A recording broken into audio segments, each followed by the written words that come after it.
रामकृष्ण हरी माऊली. आज एकादशी होती आणि मी मोठा शाबू भिजायला घातला होता. शाबू भिजायला घालून मी मम्मी पप्पा रानात गेलो होतो आणि रानात गेल्यावर ज्या आमच्या रानात मिरच्या आहेत त्या झाडांना खूप मिरच्या आल्या होत्या. त्यासाठी आम्ही शाबू बनवण्यासाठी आम्ही येताना मिरच्या घेऊन आलो होतो आणि शाबू बनवण्यासाठी ते मिरच्या मी निवडून घेतल्या होत्या बघा.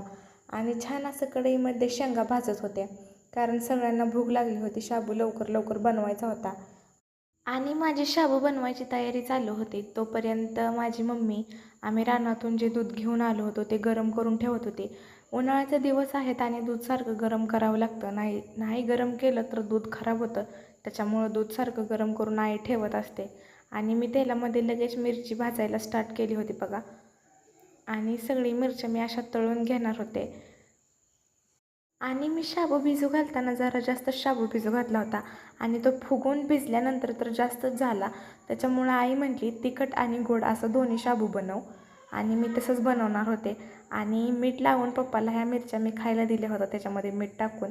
आणि तिखट शाबू बनवायला चालू केलं होतं.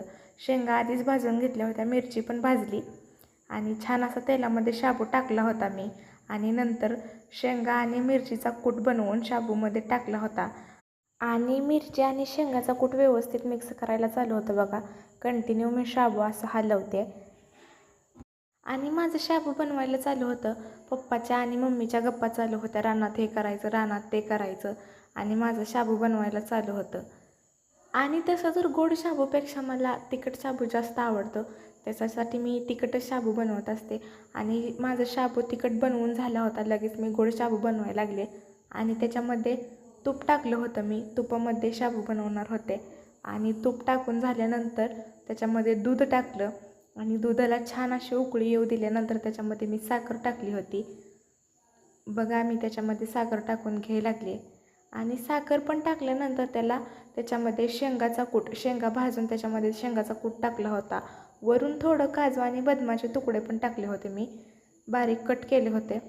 आणि छान एक उकळी फुटू दिली होती दुधाला. साखर आणि शेंगाचा कूट, काजू बदामाचे तुकडे हे दुधामध्ये मिक्स झाल्यानंतर त्याच्यामध्ये मी लगेच शाबू टाकला होता. आणि छान असा आता ह्याला मी उकळी देऊन घेणार आहे. छान शाबू शिजू देणार आहे. आणि हा गोड शाबू पण खरंच खायला खूप टेस्टी लागतो. आणि हे बघा अशी उकळी फुटली होती, शाबू मऊ मऊ झाला होता पूर्ण. आणि हा गोड शाबू बनवायला जास्त काही अवघड नाही आहे, लगेच बनवून होतं. अर्धा तास लागत असेल शाबू बनवायला, कारण थोडंसं दुधामध्ये शाबू टाकल्यानंतर ते थोडं शिजू द्यावं लागतं. आणि बघा मी कंटिन्यू त्याला असं हलवत होते शाबू. आणि एका वाटीमध्ये छान असा शाबू शिजल्यानंतर मी काढून घेतला होता. मम्मीला पण दिला आणि पप्पाला पण दिला. किती छान शाबू शिजला आहे बघा. आणि लगेच खायचं आलं.